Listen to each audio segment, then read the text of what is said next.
Alright, magandang umaga na ho sa lahat natin ng mga viewers Luzon, Visayas at Mindanao all over the world. Welcome naman sa ating panibagong video, panibagong reaction, mga ka-action, mga kakamping. So may tanong lang ho ako sa mga DDS. Mga DDS, sino nga ho yung nangako noong 2016, nung panahon ng kampanya, na ang sabi niya, sasakay daw ho siya ng jet ski at dala-dala ho ang ating watawat ng Pilipinas at itatanim niya ho sa part ng West Philippine Sea. O, sino yon mga DDS? Eto na nga ho ang sinasabi natin. Yung nangako, hindi niya tinupad. Pero ang hindi nangako, yon ang tumupad. Para maalala ho ng ating mga kababayan na mga DDS kung sino ho ang nangako, eto po, i-play ho muna natin ang video. Ano po ba ang pwede niyong gawin para sa aming mangingisda upang matulungan kami na hindi itaboy ng Chinese Coast Guard at para pamingwit kami ng mabuti na mapayapa? Nangibabaw ang sagot noon ni dating Davao City Mayor at ngayon Pangulong Rodrigo Duterte. Pupunta ako sa China. Ngayon, pag ayaw nila, then I will ask the Navy to bring me to the nearest boundary dyan sa Spratly, Scarborough. Bababa ako, sasakay ako ng jet ski, dala-dala ko yung flag ng Pilipino at pupunta ako doon sa airport nila, tapos itanim ko. Then I would say, this is ours. Pero nitong Lunes, inihayag ni Duterte na biro lang ang kanyang sagot sa seryosong isyu ng West Philippine Sea. We call it bravado. Yung bravado ko, pure campaign joke. At kung naniniwala kayo sa kabila, pati na siguro si Carpio, pati I would say that you are really stupid. Joke lang naman daw yun. Part lang kasi yan ng campaign. For short, nabudol ho kayo mga DDS. Ako hindi naman ako nabudol yan ni Digong kasi hindi ko naman yan binoto. Kayo ang nabudol mga DDS. Di ba nakakahiya yung nangako ka sa panahon ng kampanya, tapos sasabihin mo lang joke nung nanalo ka na dahil hindi mo kayang tuparin. Anong tawag dyan? Idi pambubudol, di ba? Sino ngayon ang tumupad kahit hindi ho sila nangako, pero sila ang tumupad? Eto, basahin po muna natin itong caption ng nasabing page, no, bago natin i-play ang video. Ayon dito sa post ng Philippine Star 13 minutes ago, the puzzle Akbayan Representative Dada Ismola along with atin ito volunteers successfully planted the Philippine flag at Pag-asa K2 Sandike early Sunday. Kumbaga matagumpay ho nila na naitanim ang flag ng Pilipinas sa nasabing lugar dito sa Sandike.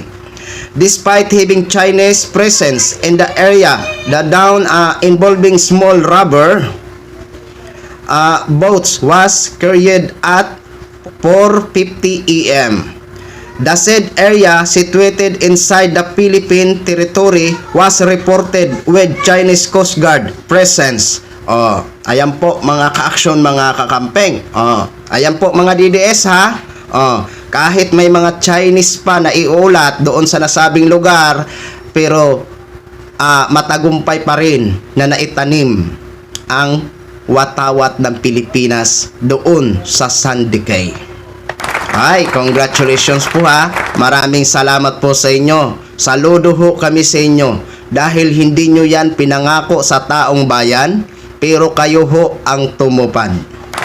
Pero yung nangako, hindi tinupad. Di ba nakakahiya yun? Eto ho, panoorin natin itong video mga ka-action na kung saan ito yung pagdala nila ng watawat ng Pilipinas and then itinanim doon sa Sandike.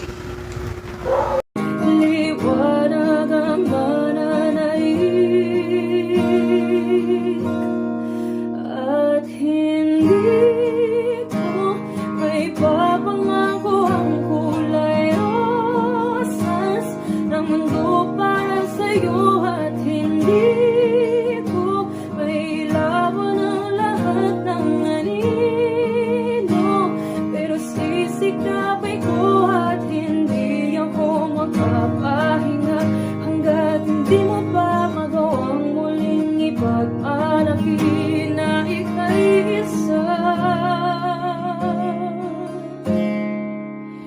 Pilipino.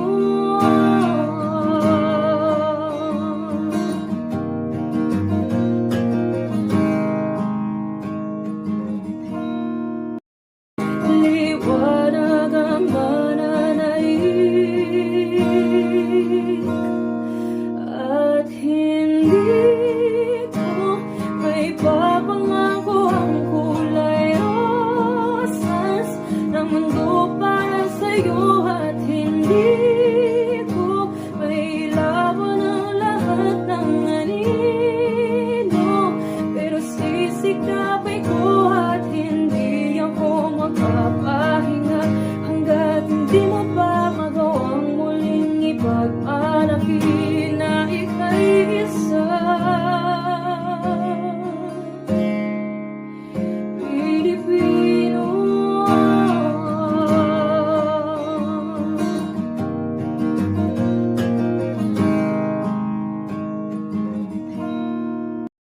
Liwanag ang mananaig at hindi ko may papangako ang kulay rosas ng mundo para Di ba? Di ba mga DDS, napakasarap pagmasdan ang sariling atin. Di ba? Kaya dapat kaisaho namin kayo para ipaglaban gamit ang ating boses na isigaw na atin ang West Philippine Sea. Tingnan nyo ho kung gaano kaganda. Kita nyo naman kung gaano kaganda ang Sandy Cay. Kung gaano huyang kaganda, ganun din kayaman ang Sandy Cay. At sino po ba ang makikinabang dyan? Siyempre, tayo na mga Pilipino. So dapat pa ba na isishare ho natin yan sa ibang lahi? Di ba? E di hamak naman na mas mayaman pa sila kaysa sa atin. Di ba? Kaya dapat lang na protektahan ang sariling atin. Di ba? Huwag natin hayaan na makisawsaw, manggulo yung mga wala naman sila dyan, wala naman silang participation dyan, hindi naman nila yan pagmamay-ari ang ang Sandy Cay. Tayo ang may karapatan dyan. Yan ang itatak nyo sa isipan nyo, mga DDS. Diba? Kaya dapat ho, magkaisa ho tayo kahit dyan na lang. No? Sa ating pinaglalaban. Kahit dyan na lang ho, maramdaman din po namin na kasama namin kayo, kaisa namin kayo, na gamit-gamit ang inyong mga boses na isigaw ang ang West Philippine Sea. Kahit dyan na lang, suportahan nyo ang administrasyon dahil yan ay pinaglalaban ng administrasyon ni Pangulong Bongbong Marcos. Kahit dyan na lang ho, mga DDS. Diba? So yun lang ho, mga ka-action, gin-share ko lang ho sa inyo yan.